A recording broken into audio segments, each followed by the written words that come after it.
Okay guys, dumating na yung package natin. Hindi ko ina-expect to kasi base dun sa tracking is ang dating nito is tomorrow, the end of the day, November 20. Today is November 19. So dumating na siya ng mas maaga. In order ko to dahil 60% off ang rotor dun sa kanilang website. Although nagbayad ako ng ilang shipping at saka around 450 pesos na tax, sa tingin ko yung presyo niya dahil 60% off, sulit na rin siya. So unbox na natin para malaman natin kung ano yung nasa loob ng in-order natin ito.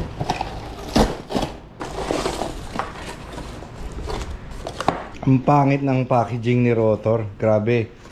Hindi man lang siya protected, nagkaluray-luray na yung box niya. Yung mga ngipin ng chainring halatang tumatama dun sa mga gilid. Anyway, let's inspect it further. Ito yung isang arm niya, 165 yung haba ng cranks. Doon kasi sa aking road bike, nagpalit na ako from 170 mm na crank arm, nag 165 na tayo. And I also got a schedule to our bike fitter, Frederick Martin Ilagan, ng Forward Motion Performance. January re-refit tayo para dito, pero simple lang naman yung ginawa natin dun sa ating road bike. We just added around 5 mm na saddle height para makompensate yung shorter crank arm, kasi 170 minus 165, 5 mm, so inangat natin ng konti ng 5 mm yung ating seat post, kaya mahabol natin yung downstroke natin. Pero syempre, papatignan pa rin natin sa expert. So yun, share ko lang sa inyo. Ito yung crankset natin ngayon sa ating gravel bike. This is compatible with GRX. GRX yan. So, ano natin? BCD 110 7075 T6 CNC. Ang kanyang ratio is 46 to 30, made in Spain. Bali yung mga kasama dun sa box, syempre yung crankset natin, tapos the documentation. Ayan. A bit disappointing lang talaga yung packaging niya. Di maganda yung packaging ni rotor. Tapos ano pa ba meron? Ayun, nag-provide din pala sila ng mga spacers. Yan.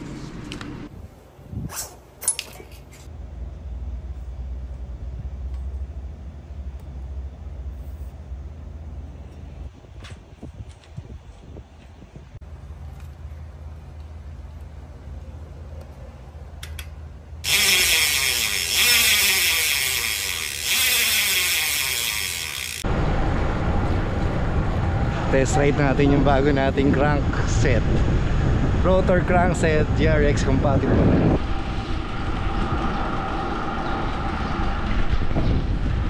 $165 crank arm.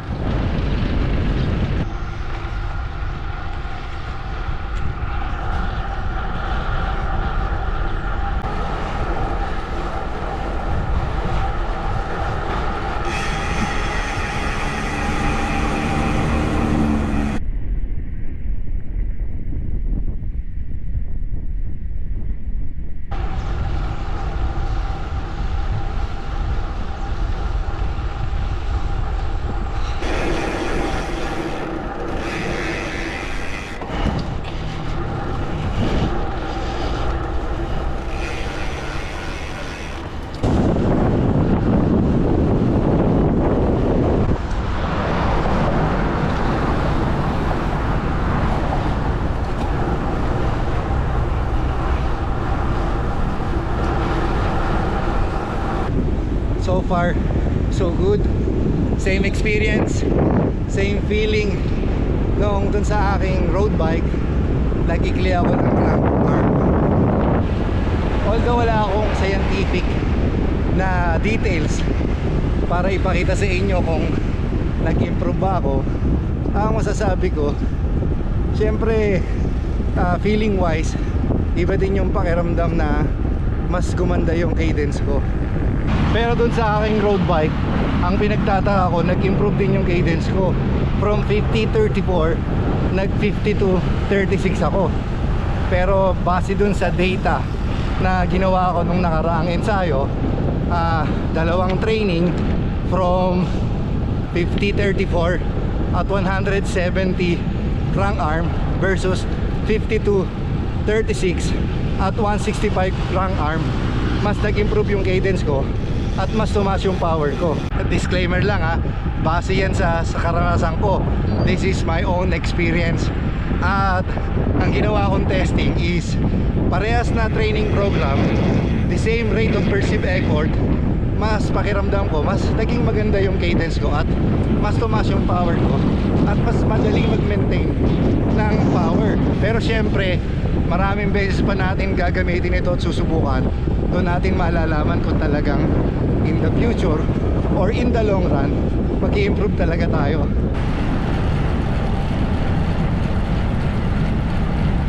Or baka din kaya ako ginaganaan kasi may bago lang akong upgrade dun sa aking bike eh.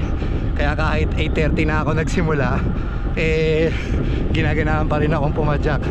Possibility yun, hindi natin maiaalis. Kung minsan pag may bago ka, ganado ka eh.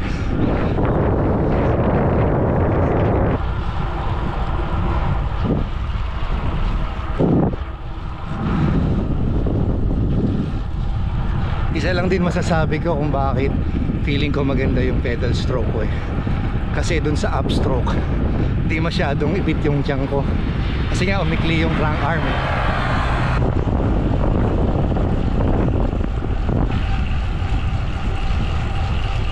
Ngayon baka may tatanong nyo, Chef, nag-adjust ka ba ng saddle height nung nagpalit ka ng crank arm? Just a simple mathematics. Since umikli yung aking crank arm, 170 yung dati, ngayon 165. So 170 minus 165, 5 mm. So nagtaas ako ng saddle ng 5 mm to compensate dun sa umikling crank arm.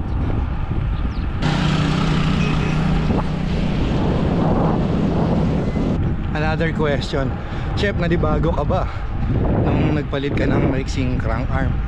Actually hindi ko pa masabi. Siguro kinakailangan ma-long ride talaga natin siya. Doon sa road bike ko, di ba, nagpalit din ako ng crank arm, mas maikli. Hindi ko pa rin masabi doon, although naon na yun kasi puro training rides lang yun eh. 1.5 hour, 2 hour rides. Siguro long ride, doon natin malalaman. Balitaan ko kayo in the future.